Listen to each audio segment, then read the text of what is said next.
राधे कृष्णा दोस्तों, कैसे हैं आप सब लोग। आशा करती हूँ ठाकुर जी की कृपा से आप सब लोग ठीक होंगे। आज मैं आप सभी को कार्तिक मास में सुनी जाने वाली चिड़ा चिड़ी की कहानी सुनाने जा रही हूँ, जो इस प्रकार से है। ध्यान से सुनिए। एक नगर में एक बुढ़िया माही रहती थी और वह कार्तिक का व्रत करती थी। उसके कोई संतान नहीं थी, तो भगवान श्री कृष्ण जो थे उसके लिए खिचड़ी देकर जाते थे, तो उसे खाकर वह अपना व्रत खोलती थी। एक दिन जब वह गंगा स्नान करके आई तो वह खिचड़ी नहीं मिली उसे। तो जो उसको पड़ोसन थी, तो उसने वो खिचड़ी उठाकर बुढ़िया के घर के पीछे फेंक दी।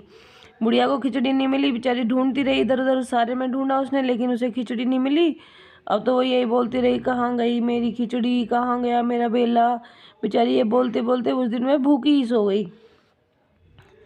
अब तो जो खिचड़ी फेंकी थी उसमें से 2 फूल निकले। उस नगर का राजा शिकार खेल के वहां से जा रहा था एक दिन, तो उसने सुंदर से 2 फूल देखे, तो वो उन्हें तोड़कर अपने घर ले गया महल में और वहां ले जाकर रख दिए। जो राजा था उसकी कोई संतान नहीं थी, और उनको जो फूल थे उनको सूंघने से उसकी रानी के यहाँ 2 पुत्र हुए। वो पुत्र बड़े होने लगे, लेकिन वह किसी से बात नहीं करते थे। लेकिन जब वह बड़े हुए तो शिकार खेलने जाते। बुढ़िया का घर रास्ते में था। बुढ़िया माई बोलती रहती, कहाँ गई मेरी खिचड़ी, कहाँ गया मेरा बेला। अब तो वह सुनते और बोलते, हम ही तेरी खिचड़ी, हम ही तेरे बेले। तो अब तो ये राजा को जब ये बात पता चली कि उनके पुत्र तो बुढ़िया से बोलते हैं, तो बुढ़िया को महल में बुलाया गया कि भाई ये हमसे तो बोलते नहीं है, बुढ़िया तेरे से कैसे बोलते हैं, बता तूने कौन सा व्रत वगैरह किया है। तो बुढ़िया ने बोला, मैंने तो कुछ नहीं किया, मैं तो कार्तिक का व्रत करती थी, और क्या कहते हैं मेरे लिए फिर भगवान श्री कृष्ण खिचड़ी लाते थे, तो एक दिन मेरे को खिचड़ी नहीं मिली, तभी से मैंने बोलना स्टार्ट कर दिया, कहाँ गई मेरी खिचड़ी, कहाँ गया मेरा बेला।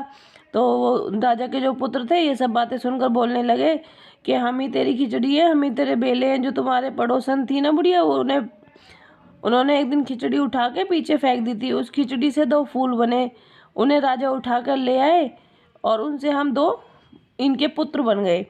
तो राजा को जब ये सब बातें सुनी, तो वो राजा के पुत्र थे, उन्होंने कहा कि भाई हमको ना भगवान जी ने इन्हीं के लिए भेजा है।